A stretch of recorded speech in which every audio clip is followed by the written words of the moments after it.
Hi, ఎలా ఉన్నావు? Yeah, మళ్ళీ కొత్త వీడియోతో. ఇది చాలా ఇంపార్టెంట్ టాపిక్. ఎందుకు ఇంపార్టెంట్ టాపిక్ అంటున్నా అంటే, కొంచెం ఫార్వర్డ్ అవుతుంటే నీకు అర్థమవుతుంది. నేను ఒక 5 years బ్యాక్ ఒక పెద్ద ప్రాజెక్ట్ అనుకున్నాను. యా, లైఫ్ చేంజింగ్ ప్రాజెక్ట్ అది. సో ఒక మంచి కెరియర్ కోసం ఒక పెద్ద ప్లాన్ అనుకున్నాను. అక్కడ నేను చేసిన మిస్టేక్ని ఈరోజు మీతో షేర్ చేసుకుంటాను. నేను ఆ ప్లాన్ గురించి రీసెర్చ్ చేశాను. ఎలా వెళ్ళాలి, ఎలా చేయాలి, ఎలా నేను దాన్ని రీచ్ అవ్వగలను అని రీసెర్చ్ చేశాను. అయితే నా ఒక్క పాయింట్ ఆఫ్ వ్యూ ఏంటంటే, ఆ పాయింట్ ఆఫ్ వ్యూలో ఈ విషయాన్ని అందరికీ షేర్ చేసేవాడిని. లైక్ ఫర్ ఇన్స్టెన్స్ ఫ్యామిలీ మెంబర్స్కి, రిలేటివ్స్కి, ఫ్రెండ్స్కి అండ్ యాజ్ వెల్ యాజ్ ఎవరు వచ్చినా వాళ్ళకి నేను షేర్ చేస్తూ ఉండేవాడిని. నా నెక్స్ట్ ప్లాన్ ఇది, నేను ఇలా రీచ్ అవ్వబోతున్నాను, మేబీ ఈ మంత్లో నేను వెళ్ళిపోతాను, లేదంటే ఇది చేస్తాను, అది చేస్తానని ఇలా వాళ్ళకి నా నెక్స్ట్ మూవ్ అనేది నేను చెప్పటం వలన నాకు అక్కడ కొంత అప్రిషియేషన్ కూడా వచ్చింది. అంటే వాళ్ళు నన్ను పొగిడారు, నువ్వు సాధించగలవు, నువ్వు అందుకోగలవు, నువ్వు దీన్ని అచీవ్ చేయగలవు అనేసి. కొంతమంది వచ్చేసి వాళ్ళ మనసులో నెగిటివ్గా కూడా అనుకున్నారు. ఎందుకంటే బయట ఒక రూపం చూపిస్తున్నారు, లోపల ఇంటర్నల్గా ఒక రూపం చూపించారు. కొంతమంది అయితే డైరెక్ట్గా మోకింగ్ చేశారు. లైక్, నువ్వేం చేస్తావురా, నీకు ఇవన్నీ ఎందుకురా, ఇవన్నీ ఎందుకు చేస్తున్నావు అనేసి కొంతమంది ఇలా చేశారు. సో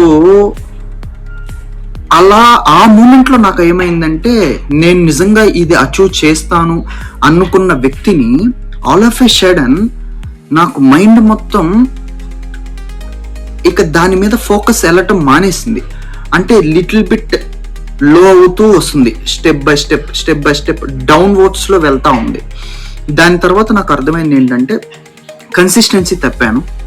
దాని తర్వాత దాని మీద ఫోకస్ తప్పింది.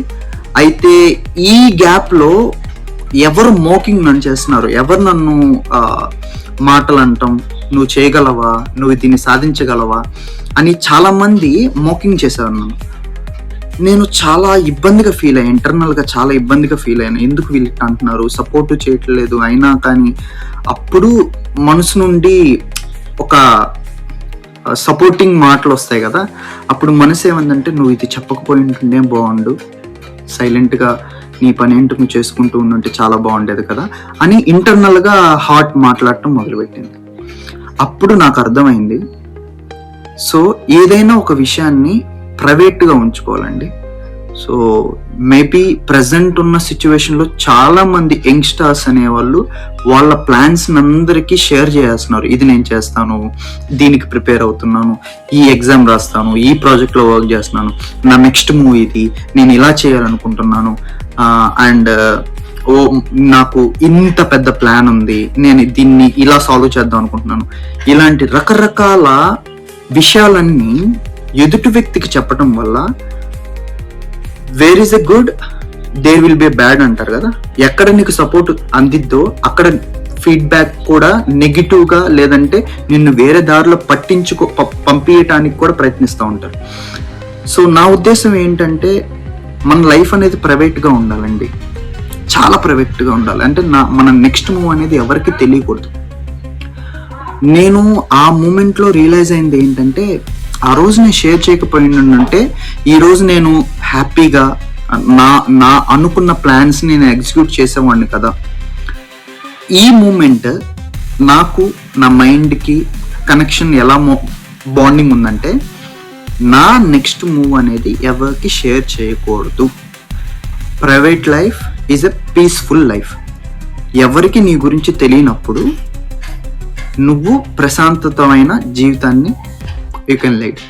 So at the end of the day ఈ వీడియో ద్వారా నేను నా ఫ్రెండ్స్కి కానీ, నా ఆడియన్స్ ఆర్ ఎల్స్ నా సబ్స్క్రైబర్స్కి నేను ఏం చెప్పాలనుకుంటున్నానంటే, at the end of the day నీ ఒక్క ప్లాన్స్ని కానీ, executions whatever it might be, నువ్వు మాత్రం ఎవరికి షేర్ చేయొద్దు.